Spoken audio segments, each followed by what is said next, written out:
Hello, and welcome to a Yawgmoth Thran Physician Deck Tech. In this video, we're going to show you how to exploit your own minions for nefarious purposes.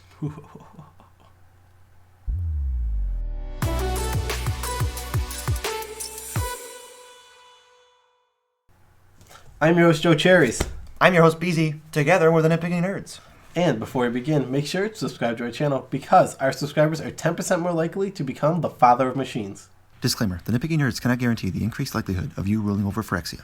Yawgmoth is a strong, mono-black commander from Modern Horizons. Shall we read him? Let's read him so we can see what he does. Okay. Yawgmoth, Thran Physician. 2, black, legendary, human cleric, 2/4. Protection from humans. Pay 1 life, sacrifice another creature, put a -1 counter on up to 1 target creature, and draw a card. Black, discard a card, proliferate. This card's awesome. This card's really cool, and it does a lot. It's a sack outlet for free. I mean, you have to pay a life, but in EDH you got 40 of that. So it's free. So it's pretty much free. You got it, it's free. So you can count that as free. You get a discard outlet, which lets you do a lot. There's a reanimate sub-theme in this deck that we don't go into too much detail on, but it is there. It's a cool thing. It's mono black. Of course there's ways to reanimate stuff. Yeah, but it's even cooler because he gives you that discard outlet. So when you draw your big fatties, you can throw them in the yard and get a proliferate out of them. And he proliferates. But first, yeah. You need guys to sacrifice. Yep. Reusable fodder, as I like to say. Why don't you get into the first two? First two are Bitter Blossom and Dreadhorde Invasion. These are 2 enchantments. On your upkeep, you will get a token, or, well, one you will amass, and you can. Amass is messy wording, but we're probably not going to let it even amass. So on your upkeep, you get a token, and you lose 1 life. Got it. That's probably the fastest way to say it. And then, if you have Yawgmoth, every turn, you just sack whatever you make, kill some other stuff, draw some cards. Yep, and this is why there's things like Blood Artist in the deck, and Zulapur Cutthroat. Blood Artist and Zulapur Cutthroat, because you want to keep sacrificing those creatures and using them, plus these enchantments make you lose life. Your life is a resource, and we need to get some of it back so we can draw more cards. Yeah. Reassembling Skeleton, Commander Staple. This card is busted. It is not even remotely fair. It is the best Magic card you'll ever play. It's 1 in a black for a 1/1, then you can pay 1 in a black and return it from your graveyard to the battlefield tapped. That's not even fair. It's fodder. I mean, you just get to pay 2 mana, put a negative counter on something, draw a card. I keep doing that. Bitter Blossom was talking to Reassembling Skeleton. And he was saying, you killed my fodder. And Reassembling Skeleton says, no, I am your fodder. What is the next one? Endrick, Sar, Master Breeder. So whenever you cast a creature spell, you get thralls equal to its converted mana cost. And if you have 5 or more, you will sacrifice 7 or more. Oh, 7 or more? If you have sorry. If you have 7 or more, you will then sacrifice him. Was he an enchantment? He is a creature. Legendary creature. Does he have a mana cost? Oh, he does. It's actually 4 in a black. This guy's a pervert, by the way. He's just a master breeder. He just watches him have, like, gross little thrall coitus. And then he's like... Thank you for using the PG word. If there's too many of them, they kill him. Yeah, he gets eaten by the thrall if there are too many of them. Which is why you got to keep him in check using your Thran. Yawgmoth. Your Thran. I don't know. Somebody called him Thran in the comments, and it kind of stuck with me. It's Yawgmoth. I can't call words by the last word. It's Yawgmoth. It's the middle word. Yawgmoth Thran's physician is Yawgmoth. It's even weirder. What if he was called physician? Well, the doctor is in. Dr. Yawgmoth. You can say whenever you play him, the doctor is in. Dr. Yawgmoth is pretty good. I like that. And then if you're throwing things at people, you like take 2 of these and call me in the morning. Bring that gem back. That's a good one. Bloodghast. Whenever you play a land, comes back. Which means whenever you play a land, draw a card. Yeah. Oh, my God. I keep thinking about it. Like, all these things are so good in this deck because... It's draw a card. Pay a life, draw a card is what's really good. I mean, putting the that card is banned. Yeah, pay a life, draw a card is banned, and actually it has Yawgmoth's name on it already. Yeah, Yawgmoth's bargain. It's more expensive. Yeah, you get to put counters. You're killing your opponent's creatures while you're doing this. You're just controlling the board. You don't even need spot removal because your commander is spot removal. Yeah, we have some. There's some. I mean, you can't have none, but he's really good. He's super strong. Read the next one. Turns out they actually did Yawgmoth justice. One of the coolest characters in Magic like history who didn't have a... Urza's card is cool too. Urza too. They did him justice. They made him powerful. Not as strong as Blindseer, but he's pretty good. And also not as strong as Yawgmoth. Yes. Because the bad guy always has to be more powerful than the good guy. Because it's like, how is he supposed to win? How are they ever going to beat that guy? So next one, how about Pawn of Ulamog? So this turns give all your creatures a second life to sacrifice. How does it do that? Because whenever a creature you control dies, you get an 0/1 Eldrazi Scion. Spawn. Oh, they're spawns. What is the mana cost, power toughness? What's your first team to leaving off of creatures? This is 1 black 2/2, and I'm sorry for leaving that off. That was my fault. 1 Egregious. Oh my god. 1 black 2/2 gives all you guys a second life. Stop saying egregious. Gives your guy a second life. I mean, that means every guy says draw 2 cards. You're in the theme. Ophiomancer, 2 and a black for a 2/2 every upkeep. If you don't have a snake, you get a snake. Well, that's really great because you can immediately sack the snake, draw a card, put a -1/-1 counter on something. The next turn, you get a snake. No one's going to attack you because you have a death touch snake. Then the next person, you have a death touch snake. No one's going to attack you because you have a death touch snake. They try to kill Ophiomancer? All right, I'll pay a life and draw a card. Thing about Yawgmoth is he's such a strong commander. He's good at demand answers very fast. Oh yeah. If you pay 20 life, draw 20 cards, you win the game. These are your it's like always going to happen. These are your spicy meatball inclusions. So why don't you read the next 2? Fodder. Butcher Ghoul, who is 1 in the black for 2/2 Undying. 1/1 Undying. 1/1 Undying? Oh my god, it's not even a 2/2. So he's just a bear. But the thing is with explain Undying. Undying. So the way Undying is going to work is whenever it dies, it comes back with a +1/+1 counter on it. But the way magic rules work, if you put a -1 counter on it, which his ability does, both counters are removed, and therefore Undying can trigger again. Yes. So you can keep doing that. So if you have Sightless Ghoul, which is also in this deck, I do. Oh my gosh. 3 and a black 2/2 can't block with Undying. I was gonna say I'm not positive what that one is. I just know it has Undying. That's all that matters. I'm the card guy. You're the excitement guy. I am excited. So if you have both of these out, you can put a negative count on this one. When you sack this one, it'll come back, and you can keep doing that. You'll get infinite death triggers.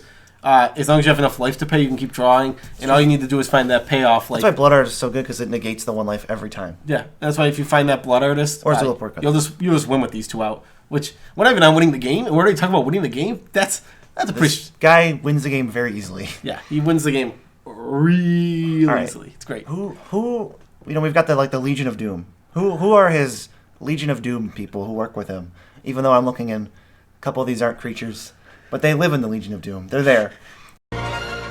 Meanwhile, at the Legion of Doom, Roby Death's Whale, 2 black for a 4/4. If a creature would be the target of a spell or ability, destroy it. Okay, so what you need to be careful Public about... service announcement. Public service announcement. What you need to be careful about with this is if you sacrifice your creature and target something with a -1 counter, it will destroy it, but you will not draw a card because that ability will fizzle.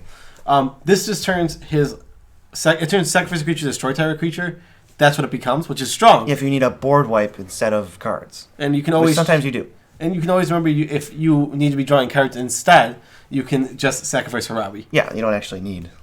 Yeah. You control everything. You control what stays on your board. So if you just need to get rid of Harabi, get rid of him. Yeah, just get rid of him. Yeah. Easy. His best friend, Hammerit's Archive. Yeah, he hangs out with his archive all the time. Yeah, 5 mana for an artifact. If you would draw a card except for the first one, on your draw step, you draw 2. And if you gain life, you gain double. Yeah, that's sweet. So double up those... we talked about Zulpa Blood Artist earlier.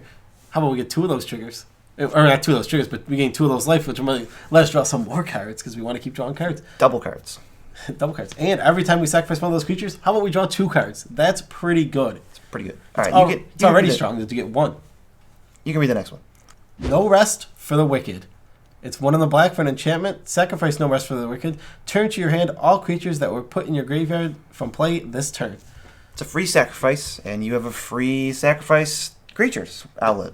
Yeah, so you just get to sacrifice your whole team, draw a bunch of cards, put all the cards back in your hand. Put -1/-1 counters everywhere. Yep. Throw them back down. Perfect. Start doing it again. Archfiend Ifnir is so... Archfiend Ifnir? There's an oven there.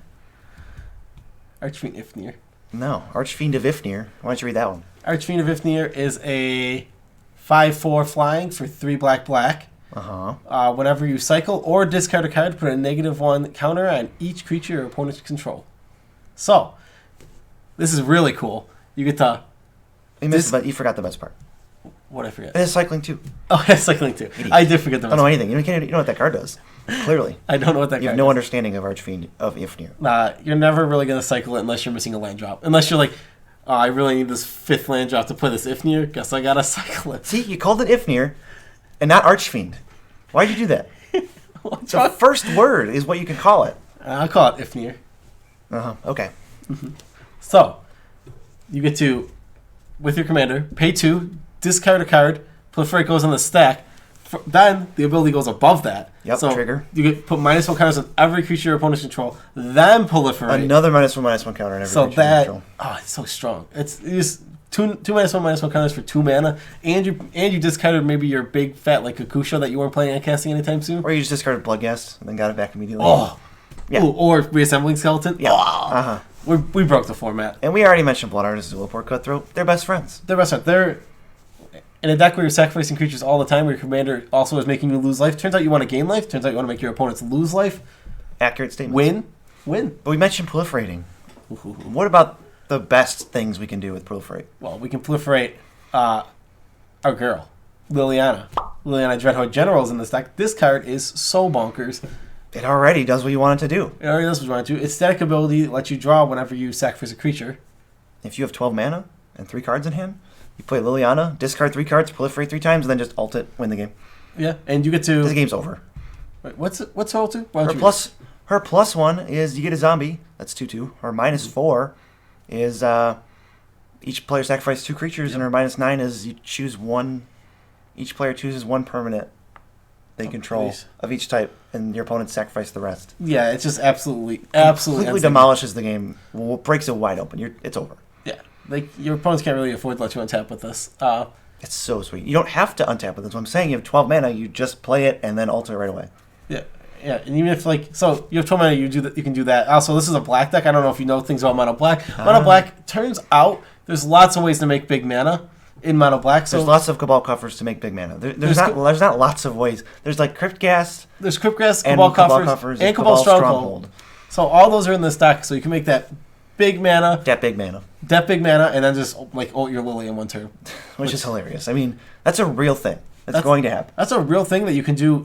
It's not even like super difficult to do in this deck. Your commander, 1 card and 3 cards in hand.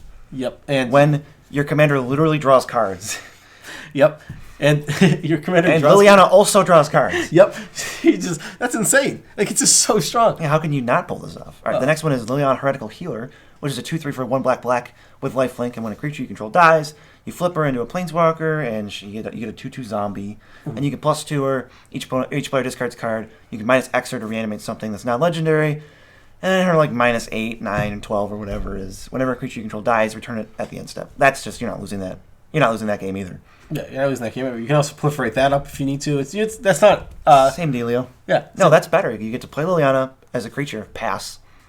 They can't kill it because you'll just respond with Yawgmoth sacking something and then flipping her. Then she's a planeswalker and she can't die to creature stuff. Yeah. Then you untap and just go crazy. This is like so much synergy in this deck. Just feels evil. I feel like I'm being evil. Just talking about it. That feels good. That like the deck being like you describing the deck as evil is perfect. We literally have Yawgmoth, the most evil dude other than maybe Bolas. Probably more evil. Yeah. Okay. You know what? Bolas is after power. Yawgmoth, he's after power, but he seems to just want to destroy everything. He's cool. He's just he's scary. He's definitely scarier than Bolas. You see the art for like. What's it called? Yawgmoth's Vile Offering? The art is terrifying. Whatever Yawgmoth becomes, he's this handsome man in this picture. He can turn into like tentacle monsters and clouds of death. Is he just like, is he that giant like death thing at the, like, is that... Have you ever seen Lost? He's a smoke monster. It's Yawgmoth. He's so scary. And then, the last one. We have Contagion Engine. 6 mana, comes in, target player, all their creatures get -1/-1 counters. You can pay for it, tap it, proliferate. So you can put lots of counters on lots of things. Spamming all these counters. Your opponents can never have creatures. Another easy way to ultimate your planeswalkers. Yeah. I really like this deck. If you thought... I just keep every time we read a new card, I put this deck together. Yeah. And now we're reading it and talking about it, and it's making me ooh, what a cool deck. I don't like mono black usually. Yeah, but you thought it was easy to win before. This is winning the game. Now we're talking about winning. This is awesome. You can do the first gem. Who would have ever thought that this card would be good in EDH? Nest of Scarabs is 2 and a black for an enchantment. Whenever you put a 1 or more -1 counters on a creature, create that many 1/1 black insect tokens. So you always have insects to sacrifice. You'll be able to completely wipe the board off. So as long as there's a creature to put a negative counter on, you'll always have a Scarab there because you just sack the Scarab, put a negative counter. Oh, look, a Scarab. Interesting. Yep. So you'll be drawing a bunch of cards like this. You'll be destroying everything on the board absolutely just controlling the game. It's going to be hard to lose with this card on the board in Yawgmoth. If you play this card on turn 3 into Yawgmoth, if you had played a creature on 1 or 2, you're probably just going to win the game. Now, you know what? I would even say this. I would go so far as to say this is the best card in the deck. Ooh.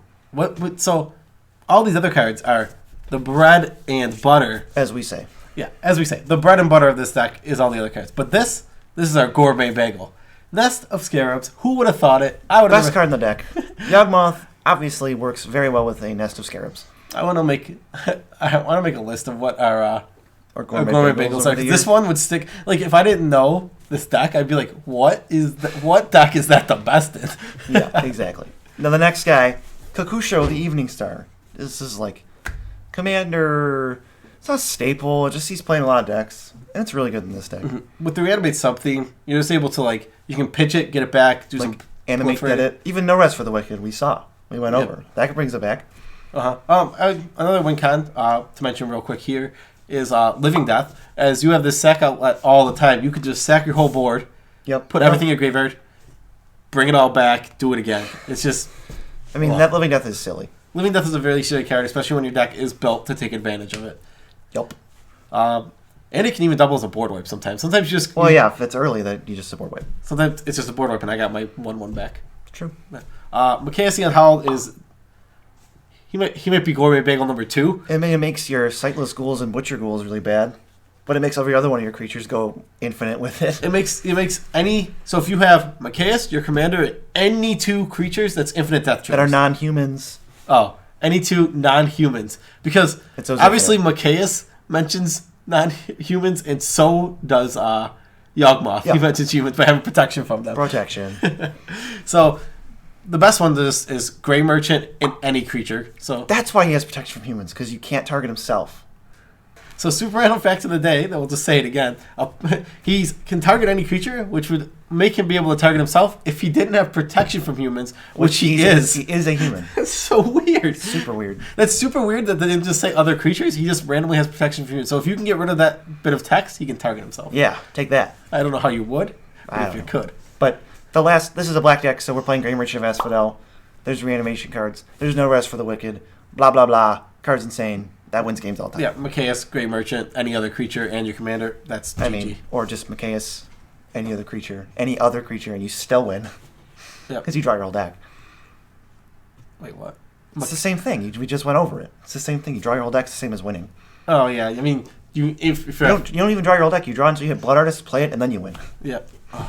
This deck, Machias is insane in this deck, and it turns out, you know what Black is good at? Sacrificing creatures. Besides that. Putting -1/-1 counters on creatures. Besides that. Drawing cards. Drawing cards. But that's not even what? Tutoring up those cards. I was going to say playing 2/4s for 4 next. No. It's really good at tutoring up cards. So even though you need specific pieces in a deck like this, you have a ton of card draw. 2, you hit those tutors, you hit those... Even like janky stuff. Like just play like Diabolic Tutor if you really need to. Dark Petition. Yeah, Dark Petition's a really good magic card. Yeah. 5 mana, you get your best thing. And then you get 3 mana back? You get 3 mana back, so it's basically Demonic Tutor. That is such a budget, like, all-star. Oh, it is. I think that card is very underrated in DH. It almost always has Spell Mastery. Doesn't it see Legacy play? It does. It's 1 or 2 of in Storm. Yeah. It's just a good card. It is. It's a very strong card. That's the deck. It's so easily the strongest commander. It's so evil. Easily the strongest commander of Modern Horizons. Yep. If you don't want to play this card in your main deck, put it in your Herpatra or Scarab God decks. Oh, yeah. Or your Scorpion God decks. Scorpion Gods, I meant. Put it in your Herpatra, your Scorpion God decks. Any black deck that needs a sack outlet, because this card is really good. Yeah, this card is just so solid. I'm glad we got this card. I like that Yawgmoth is so powerful. Yep. When you're going to give us one of those characters that has all this lore and basically is just like, he's this ancient evil, basically. Now, just like Urza. Urza got a really cool card. Yawgmoth got a really cool card. Yep. Perfect. And Gerard got shafted again. I like that right here on his belt. He's got the nice Phyrexian symbol. That's super cool. Oh, it's super cool. It's good. Cool. He's got black eyeliner on because he's a bad guy. He both has good art, and on top of that, a good card. Yeah. And what more could we ask for out of Yawgmoth? Not too much. Special shout-outs to our 11 patrons on this giant card right here. It's getting really big, and you can help make it bigger. We got Adam, Dustin, Scott, Jordan, Joe, Jonathan, Joseph, Rumbercules, Steven, Tyler, and Zach. Thank you all Oh, man. so much for supporting us. It's gonna get long. I have a feeling. I haven't even seen what the card looks like yet. It's nonsense. It's got to be nonsensical. Thank you all so much for supporting us. If you would like to join them, head over to patreon.com/nitpicking. You know where the link is. Thank you for watching. We have a great time doing this. Tribe Scout. What? Beezy did it this time. Go ahead and stay in it. Stay in.